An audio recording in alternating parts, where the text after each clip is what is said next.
I'm excited to share this video with you today because it's centered in deepening our understanding of how to let go. I know that I've talked about this quite a bit, but I'm excited about this video because I've discovered a technique that works for me that is so tangible that you actually feel what letting go feels like, so that there's no misunderstanding or confusion around what you're doing. And I want you to feel that you are so confident in your ability to let go so that you have this tool at your disposal whenever you need it. But before I begin, if at any point you find that this video is helpful, then please like, share, subscribe, or comment so that more people have access to this information. And if what I'm saying is resonating with you and you're interested in working with me, then please feel free to reach out to me at the email provided in the description box below. Whenever we're resisting what is, whether that's a person, a situation, or a feeling that you're having, maybe some thoughts that you're thinking, you are going to feel pain, suffering, because the suffering is created as we resist that thing. Now, in order to let go of that resistance, we have to begin to understand that it is the resistance that is causing that problem, that it is our resistance that is causing the suffering. Once we realize that, that's like the signal that tells us, okay, now it's time to use my tool of letting go. So that's step one, because until we have that awareness that we're even stuck in the trap of resistance, we're not going to be able to know that we need to get out of it, because we become so identified with whatever it is that's happening that we can't see that we need to use the tool of letting go. Now, I want to approach this video as an advanced course in letting go, because I want to arm you with all of the subtlety around what's helped me so immensely as I go down this path, this work of letting go. So it's critical for me in my processing to be able to spot as quickly as possible what's going on. The minute that I sense that I'm thinking something that's now going to trigger a feeling that I don't like, I need to begin this process of letting go instantly. So that's the key for me, is catching it very, very quickly, early on. Because the minute that I dive in and identify with the feeling and the thinking and the situation or the person that's causing me the problem, then I'm already so in it that it's much harder to pull myself out of it. Now, I realize that this requires quite a bit of awareness and quite a bit of practice. But again, this video is sort of like an advanced course in letting go. Now, once you catch that, you can begin to process very quickly. Now, the technique that I find that is so incredibly useful is the technique that Michael Singer talks about, which is to just relax. He gives you several different techniques around letting go. One of them is positive thinking, another one is mantra, and then he says the highest form of letting go is to just relax. Now, he doesn't really get into the nuance around how we do this, but he says just relax, right? Just relax your body. He even uses the example of every time that he used to walk through a doorway, he would just relax his body. So what I want to talk about that I've discovered is that as we use our physical body to let go, we can deepen our ability to process and let go even more quickly than if we're just letting go of our thoughts. Now, it's very important that we let go of our thinking, because I've said time and time again that it's our thoughts about the feeling that we're having that take over and run the show. And when that happens, everything that you're feeling gets reinforced. You can think of your mind as like this horrible master that's whipping the heart into shape. And it's literally forcing you to become so deeply identified with what you're feeling because it's dictating what you're feeling. It's telling you that what you're feeling is valid, that what you're feeling is correct, that you absolutely should be feeling like a victim, and that you're justified in feeling the way that you're feeling. Now, this couldn't be further from what we need to do when we're letting go. The process of letting go is about surrendering to the emotion. It is about being with the emotion so fully and so completely that we're not resisting the emotion. Because as we surrender to that emotion, what begins to happen is that it loses its grip on us. We let go of the attachment that we have to what we're feeling because we let go of the identification with the feeling. So our thoughts are doing the opposite. Our thoughts are reinforcing the feeling.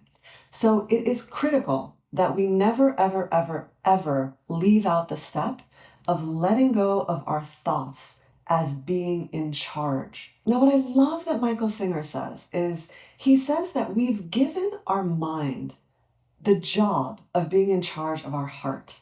And he says this is the stupidest thing that you could ever do because the mind is going to do what? It's going to find everything about the situation that could possibly go wrong and tell you that. It's giving you a list of all of the doomsday outcomes. So we should not ever put our mind in charge of our heart. That is the worst thing that we can do. And you do this by simply not listening to it. You don't have to believe what your thoughts are saying. You just simply have to observe them. Now remember, your mind, your thinking is ego. That is what is creating a separate self, a sense of a personal identity that is separate from everything and everyone. Now your mind, that ego self, is wanting to run the show all the time because it believes that it is in charge, because we as the soul, as the consciousness, have become so identified with the social conditioning that's been put on us. And we now believe that what we are these programs that are running in our mind. And those programs have taken over and they are now running the show. Now we have to recognize that our true nature as self, as awareness, as soul, as spirit, as God, is the thing that everything is being birthed out of, including thoughts and emotions. So we need to remember that as soon as possible. And then we can begin the process of learning how to let go of all of these things that are bothering us. So as the awareness, you have the choice to say, you know what? My mind is not the boss of me. It's not the thing that gets to dictate how I am going to operate in life. No, I'm cutting you off. I'm firing my boss. So we can do this. And you can even visualize this as a person, put a face to it, whatever you want to do, so that you feel that you recognize that that's happening, that you're cutting off that thing from being in control. You're not going to listen to it anymore. You're not going to have it be in charge. Okay, so once you do that, the next step, as Michael Singer says, is to just relax. That's the highest form of letting go. Now, what I find is that as I begin to feel something that I don't like, I relax my body and I sit there. But what I do is I deepen my relaxation with a series of micro relaxations. And the way that I imagine this in my mind is I begin to feel all of the little teeny tiny muscle fibers in my joints to begin to loosen even more deeply with every breath. So I inhale, and then on the exhale, I feel deeply relaxed. And then I do this again, but on the second inhale and exhale, I allow myself to go twice as deep as before. So I do that again, inhale, exhale, and then I go even deeper. And then I just keep doing this. And I do this as I'm feeling the emotion. Now, I'm not resisting the emotion, just allowing myself to be with it. I'm allowing myself to be so present. That's the key. Bring all of your presence, that light of consciousness, so fully into the emotion. Be with it so completely. And then deeply, deeply relax. And just keep sitting there and processing. With each breath, feel all those little microfibers just relax even more, even more, even more with each breath. And do it until you get to the point where you are so calm and so at peace. Now, what I love about this is that you can feel that you've actually let go. This is because what we're doing is we're getting back in touch with our true nature. Now, what I love about Yogananda is, well, I love everything about him, but I love that he says that you should do everything with peace. Now, he says this because when we're in a state of peace, we are so in harmony with our soul nature, because our soul nature is in a state of permanent peace. It has nothing that it needs to protect or defend or fight and resist. It is always peaceful. So if we can use our physical body to get into that state of deep relaxation, we can join with that identification again of our true nature. Remember that peace is not a feeling, it's a state. It's a state of being, because awareness is being. It's that incredible presence that we are. So when we get into a state of peace, then we're getting into that state of being. We are so completely identified again with our soul nature. Now, another thing that I want to touch on that I find fascinating is that our ego is always tense. Anytime we're resisting something, there has to be tension. This is why this process of deep relaxation is so incredibly powerful, because you can't hold on to anything if you're deeply, deeply relaxed so completely. It's impossible to not let go. So if you remember that resistance always requires tension, right? It doesn't matter how subtle the tension is, there is always tension when you're resisting something. And you can catch yourself, if you have enough body awareness, you can realize that you are tense somewhere in your body and start to recognize, where am I holding that tension? Begin to notice, oh, my stomach is tight. It's like really clenched a little bit as soon as I got this news, or as soon as somebody said that to me.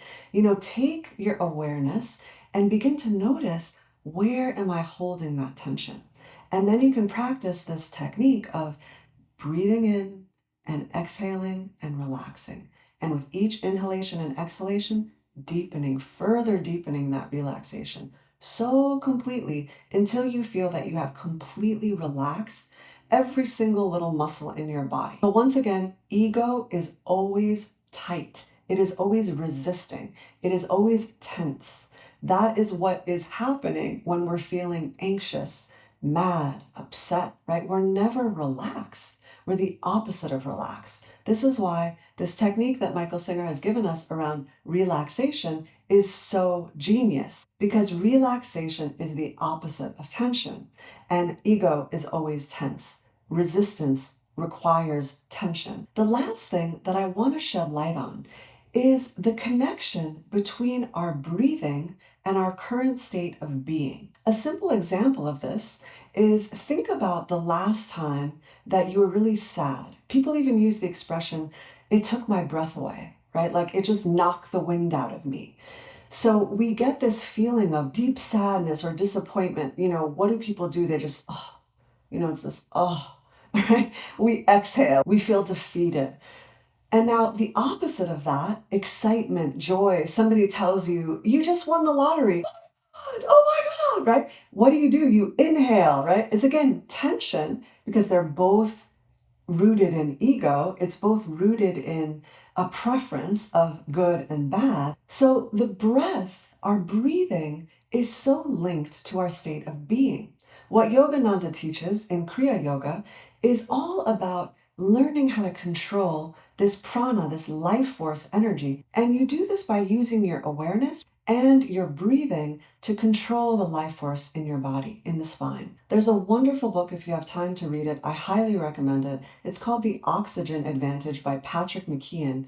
And it's very scientific and technical, but there is so much good information in this book. And some of the big takeaways are that we don't really need to be breathing as much as we are. We're taking in too much oxygen. We actually need to deepen our ability to breathe less, to calm our breathing, to not take these, huge, big, deep inhales, but to actually learn how to hold the breath and begin to feel more comfortable by breathing very shallow, by breathing less, and by breathing more slowly. Now, this is very much in alignment with what Yogananda talks about, because yoga teaches you how to slow down the breath. Because as you control your breathing, you control the life force. And the more slowly that you breathe, the longer that you actually live. the more calm that you feel, the more peace that you have. So if you can learn how to train your breathing so that it becomes slower, that it becomes more shallow, that you can actually hold your breath for longer periods of time, not to the point where you're uncomfortable, but just slowly over time to build up the strength, just like resistance training for the body, you can do this resistance training for your breathing. And as you do, your health improves, your mind, your clarity of mind improves, and you're able to get into that state of feeling more peaceful and calm. So use your breath to slow things down. We can use that in tandem with relaxation. We can begin to slow the breathing down as we relax the muscles and all those little microfibers in the muscles and just continue to slow things down. And as you do that, you'll feel that your ability to let go becomes so effective. I hope this was helpful. Please let me know if you're able to use these techniques and what your experience is with them. I love you all so much. Until next time, remember to let go. Let go of trying to be anything other than the truth of what you are.